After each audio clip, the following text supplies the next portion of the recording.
Carlik Jones may magandang sinabi tungkol kay Renz Abando sa naging tapatan nila kagabi. At Kai Sotto, trending ang naging butata sa isang NBA player na si Wenyan Gabriel. Pero bago natin pag-usapan yan, ay wag po natin kalimutan mag-like at subscribe sa ating channel.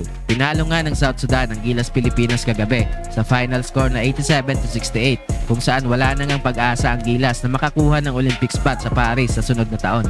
Although meron pa naman silang second chance sa Olympic qualifier, pero mas mahirap na ang kompetisyon dito dahil iba't ibang national teams hindi lang sa Asia makakalaban nila. Naging top performer nga sa Gilas kagabi ay si Jordan Clarkson na kumuha ng 24 points. Naging malaki din ang contribution ni Dwight Ramos lalo na noong third quarter para makahabol ang Gilas. Si Dwight nga ay kumuha ng 20 points at 12 rebounds. Naging malaki din ang naging impact ni AJ Edu lalo na sa pagkuha ng rebounds, kung saan kumuha ito ng 12 points at 14 rebounds.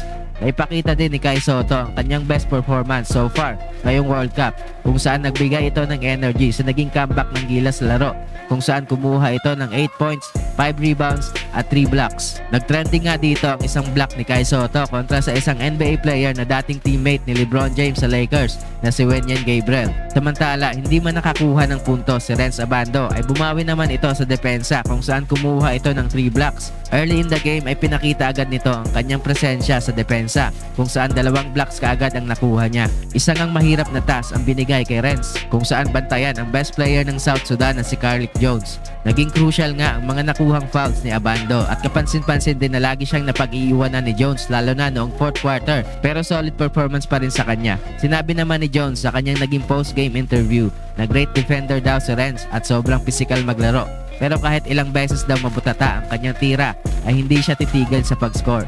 Si Carlik Jones nga ay kumuha ng 17 points, 9 rebounds at 14 assists, at isa din siya sa mga dahilan kung bakit nanalo ang South Sudan kagabi. Sa naging post-game interview naman kay Coach Chot ay humihingi ito ng paumanhin dahil hindi daw natupad ang kanilang goal na makakuha ng spot sa Olympics, kung saan sinisisi niya ang kanyang sarili sa lahat. Sinabi din niya dito na bahala na daw ang SBP kung patuloy na siyang palitan as a coach, kung saan matagal na daw niyang gustong umalis at mag-retire, pero patuloy pa rin daw siyang pinagkakatiwalaan ng SBP. Sa ngayon nga ay mukhang ito na ang huling coaching duty ni Coach Chot sa Gilas. Susunod ngang makakalaban ng Gilas ay ang China bukas, kung saan hiling ng mga fans na kahit manalo lang daw sa laro na ito ay masaya na sila dahil alam natin ng rivalry ng Gilas at China through the years sa mga international competition. Huling ang nakatapat ng Gilas ang China noong 2018 Asian Games, kung saan naglaro din dito si Jordan Clarkson.